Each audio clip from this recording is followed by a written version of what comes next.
Hello student, আশা করি তোমরা ভালো আছো। আমিও ভালো আছি। চলে এলাম আরো একটা নতুন ভিডিও নিয়ে তোমাদের সামনে।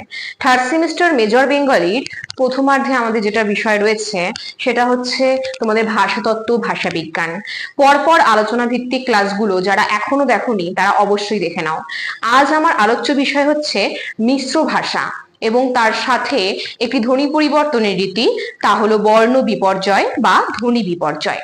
ক্লাস শুরু করার আগে প্রত্যেকটা ছাত্রছাত্রীকেই বলছি, এখনো যারা ভাবছো যে আমাদের অনলাইন ক্লাসে যুক্ত হবে, জ্ঞানজ্যোতি কোচিং সেন্টারের অনলাইন ক্লাসে তোমরা যুক্ত হবে, তারা কিন্তু দেরি না করে খুব তাড়াতাড়ি আমাদের দেওয়া নম্বরে যোগাযোগ করো।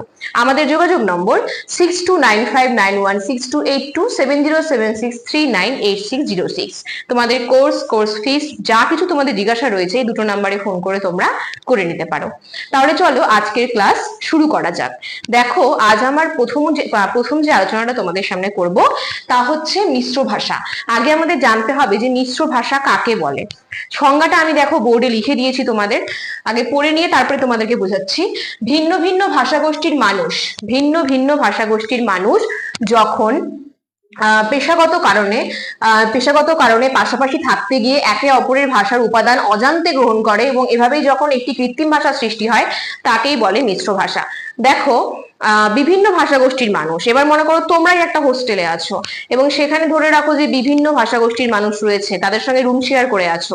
এবার তাদের সাথে যতদিন তোমরা থাকতে থাকতে তোমাদের দুজনের যে ভাষা, সেই ভাষাটা কিন্তু তার কিছু ভাষা বৈশিষ্ট্য তোমার মধ্যে ঢুকবে, তোমার কিছু ভাষা বৈশিষ্ট্য তার মধ্যে ঢুকবে, এটা খুব স্বাভাবিক। তো এরকম সময় কি হয়, বিভিন্ন ভাষাগোষ্ঠীর মধ্যে মানুষ পেশাগত কারণে হোক বা অন্য কোনো কারণেই হোক একসাথে যখন বসবাস করা শুরু করে, সেই সময় আমাদের একটা কৃত্রিম ভাষা সৃষ্টি হয়ে যায় অজান্তেই আমাদের, যেটাকে আমরা বলি হচ্ছে মিশ্র ভাষা। মিক্সড, ঠিক আছে, মিশ্র ভাষা বলা হয়। এবার এই মিশ্র ভাষার কিছু বৈশিষ্ট্য বলবো। মিশ্র ভাষার কিন্তু কোনো ব্যাকরণ সম্মত কিছু নয়, মানে মিশ্র ভাষার কোনো ব্যাকরণের নিয়ম মেনে কিন্তু এই ভাষা সৃষ্টি হয়নি। দ্বিতীয়ত, এখানে মিশ্র ভাষার শব্দ সংখ্যা যেগুলো থাকে, শব্দ সংখ্যা কিন্তু খুব একটা বেশি নয়। এই যে মিশ্র ভাষা, এই মিশ্র ভাষাকে দুভাগে ভাগ করেছি, একটা হচ্ছে পিজিন আর একটা হচ্ছে ক্রেওল। এবার এই যে মিশ্র ভাষার প্রকার দুটো, এই দুটো তোমাদের সামনে আলোচনা করব। পিজিন এবং ক্রেওলটা কি? এই যে যারা মিশ্র ভাষা ব্যবহার করছে, একসাথে থাকতে থাকতে একটা কথার মধ্যে বিভিন্ন ধরনের মিশ্রতা চলে আসছে, অজান্তেই একটা কৃত্রিম ভাষা সৃষ্টি হয়ে যাচ্ছে, তাদের মধ্যে সেই সব মিশ্র ভাষা সৃষ্টিকারী মানুষ, তাদের মধ্যে যদি শিক্ষার প্রসার হয় বা ভাষাগোষ্ঠী পরস্পর বিচ্ছিন্ন হলে ভাষাটি লুপ্ত হয়ে যায়। মনে করো তোমরা কিছুদিনের জন্য আছো সেই অন্য ভাষাগোষ্ঠীর মানুষের সঙ্গে কিছুদিন ধরে আছো, তারপরে যখন কিছুদিনের মধ্যে আবার যখন আলাদা হয়ে যাচ্ছ, তখন সেই ভাষাটা, সেই যে কৃত্রিম ভাষাটা, মিশ্র ভাষাটা, সেটা তোমাদের মধ্যে থেকে লুপ্ত হয়ে যাচ্ছে। যদি এরকমটা হয় তাহলে সেটাকে আমরা বলবো হচ্ছে পিজিং। বোঝা যাচ্ছে? আরেকবার বলছি, যেসব মিশ্র ভাষা ব্যবহারকারী লোকজন পরবর্তীতে আলাদা হয়ে যাওয়ার পর, বিভিন্ন ভাষাগোষ্ঠী মানুষের থেকে আলাদা হয়ে যাওয়ার পর, যখন তার মধ্যে আগের আর কোনো ওই কৃত্রিম ভাষার কোনো ছাপ থাকবে না, কোনো রকম কোনো ভাষার বৈশিষ্ট্য থাকবে না তার কথার মধ্যে, সেই ভাষাকে আমরা বলবো হচ্ছে পিজিন, যেটা কিছুদিনের জন্য থাকছে, পরবর্তীতে যখন বিচ্ছিন্ন হয়ে যাচ্ছে তখন আর থাকছে না। এইটার উদাহরণ হচ্ছে পিজিন ইংরেজি, পিজিন ফরাসি এবং বিচ লামার। এই ভাষাগুলো কিন্তু মিশ্র ভাষার মধ্যে পড়ে, যেটা পিজিনে পড়ছে। এবার পিজিনের পরে হচ্ছে ক্রেওল। ক্রেওলটা কি? যেই সব মিশ্র ভাষা ব্যবহারকারী মানুষের একসাথে থাকার ফলে বিভিন্ন কারণে দেখা যায় যে কৃত্রিম ভাষাটা তাদের মধ্যে থেকে লুপ্ত হয়ে যাচ্ছে না, বরং সেটা আরো তাদের মধ্যে থেকে যাচ্ছে, উন্নত ব্যাকরণ বিশিষ্ট সাহিত্যের ভাষায় পরিণত হচ্ছে, মাতৃভাষায় পরিণত হচ্ছে। এই ধরনের ভাষাকে আমরা বলবো হচ্ছে ক্রেওল। তাহলে পিজিনের উল্টো কিন্তু আমাদের ক্রেওল। পিজিনে কি হচ্ছে? বিচ্ছিন্ন হয়ে যাওয়ার পর ভাষাটা লুপ্ত হয়ে যাচ্ছে, ভাষাতাত্ত্বিক আর কোনো বৈশিষ্ট্য থাকছে না তার মধ্যে। কিন্তু যেসব ব্যক্তির মধ্যে ওই কৃত্রিম ভাষাটাই, ওই মিশ্র ভাষাটাই থেকে যাচ্ছে এবং ব্যাকরণ সম্মতভাবে দেখা যাচ্ছে যে একটা অভ্যাসে পরিণত হয়ে গেছে এবং সেটা মাতৃভাষায় পরিণত হয়েছে, আর সাহিত্যিক ভাষাতেও তারা সেটাকে অ্যাপ্লাই করা শুরু করে দিয়েছে।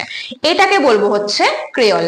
ক্রেওলের কিছু উদাহরণ তোমাদের সামনে তুলে ধরছি, যেমন সোয়াহিলি, ঠিক আছে, Swahili, Mauritius creole, Urdu creole, এগুলোকে আমরা বলবো হচ্ছে ক্রেওল, ঠিক আছে। তাহলে আমি তোমাদের সামনে আজকে আলোচনা করলাম হচ্ছে প্রথমে মিশ্র ভাষা। মিশ্র ভাষা কাকে বলে, মিশ্র ভাষার বৈশিষ্ট্য এবং মিশ্র ভাষার যে প্রকারগুলো রয়েছে সেগুলোর সংজ্ঞা সহ উদাহরণ। আশা করছি তোমরা আমার ক্লাস বুঝতে পারছো। যদি কোনো জায়গায় কোনো প্রবলেম হয় অবশ্যই কমেন্ট বক্সে জানাবে। এরপরে আমার আলোচনার বিষয় হচ্ছে বর্ণ বিপর্যয়। প্রত্যেকটা ধ্বনি পরিবর্তনের রীতি তোমাদের আগের ভিডিওগুলোতে দেওয়া হয়েছে, যারা দেখোনি অবশ্যই দেখে নেবে। বর্ণ বিপর্যয় আলোচনা করার পূর্বে তোমাদেরকে আগে একবার বলে রাখি যে আমার ক্লাস যদি তোমাদের ভালো লেগে থাকে অবশ্যই লাইক কমেন্ট শেয়ার করে আমার পাশে থেকো, এবং আমাদের যে চ্যানেলটি রয়েছে ইউটিউবে অবশ্যই সাবস্ক্রাইব করে রেখো সবার প্রথমে নোটিফিকেশন পাওয়ার জন্য। দেখো, বর্ণ বিপর্যয় জিনিসটা কি? বর্ণ বিপর্যয়কে আমরা ধ্বনি বিপর্যয়ও বলতে পারি। বর্ণ বিপর্যয় বা ধ্বনি বিপর্যয়, বর্ণ বিপর্যয়ের থেকে ধ্বনি বিপর্যয় বলাটা আমার মনে হয় বেশি ভালো, কারণ এখানে ধ্বনিটার একটা রীতির ব্যাপার থাকে, পরিবর্তনের ব্যাপার থাকে। দেখো এটা সংজ্ঞাটা কি দাঁড়াবে। দেখো, আমরা যখন কোনো শব্দ উচ্চারণ করি সেই শব্দ উচ্চারণের সময় পাশাপাশি যদি কখনো দুটো ধ্বনি থাকে, পাশাপাশি দুটো ধ্বনির মধ্যে তারা কি করবে, জায়গাটা পরিবর্তন করবে, ঠিক আছে, জায়গাটা পরিবর্তন করবে, আর কিচ্ছু না, শুধু একজনের জায়গায় আরেকজন আসবে এবং আগের জন পরের জায়গায় আসবে। এই যে এই জিনিসটা জায়গা বদল, দেখো সংজ্ঞাটা কিরকম হবে, যে উচ্চারণের সময় শব্দস্থিত ধ্বনি স্থান যদি পরিবর্তন করে তখনই তাকে আমরা বলি বর্ণ বিপর্যয় বা ধ্বনি বিপর্যয়। উদাহরণ হিসেবে তোমাদেরকে আমি দিয়েছি প্রথমেই একটা সহজ, একদম সহজ উদাহরণ, সেটা হচ্ছে দেখো বাক্স। বাক্স আরটা হচ্ছে বাস্ক। এখানে কি হচ্ছে, যখন আমরা বাক্স বলছি তখন কিন্তু কটা আগে আসছে, শটা পরে যাচ্ছে। দেখো এখানে দেখতেই পাচ্ছ, ক আগে গেছে, শ পরে আসছে। কিন্তু এখানে যখন বাস্ক বলছি তখন শটা কিন্তু কয়ের জায়গায় চলে আসছে, আর কটা কিন্তু দেখতেই পাচ্ছ এখানটায় যে কয়ের জায়গায় শ, শয়ের জায়গায় ক চলে এসছে। তার মানে এখানে কোনো কিছু পরিবর্তন হয়নি, এখানে শুধু একটা জিনিস সামান্য পরিবর্তন হয়েছে, যে জায়গাটা পরিবর্তন হয়েছে, ঠিক আছে, ধ্বনির যে জায়গাটা সেটা পরিবর্তন হয়ে গেছে, যেটাকে আমরা বলছি বর্ণ বিপর্যয় বা ধ্বনি বিপর্যয়। এছাড়াও আরো উদাহরণ আছে, যেরকম এখানে দিয়েছি বাতাসা, বাতাসা থেকে বাসাতা, পিশাচ থেকে পিচাস। এখানেও কি হয়েছে, তয়ের জায়গায় স এসেছে, শয়ের জায়গায় ত এসেছে। এখানেও পিশাচ, এখানে শটা আগে ছিল, ছটা পরে ছিল, ছটা আগে চলে এসেছে, ছটা পরে চলে গেছে। কিচ্ছু না, এগুলো খুবই সহজ একটা পদ্ধতি, সহজ ব্যাপার। বর্ণ বিপর্যয় জাস্ট দুটো ধ্বনি নিজেদের জায়গা পরিবর্তন করবে, তাকেই কিন্তু আমরা বর্ণ বিপর্যয় বা ধ্বনি বিপর্যয় বলবো।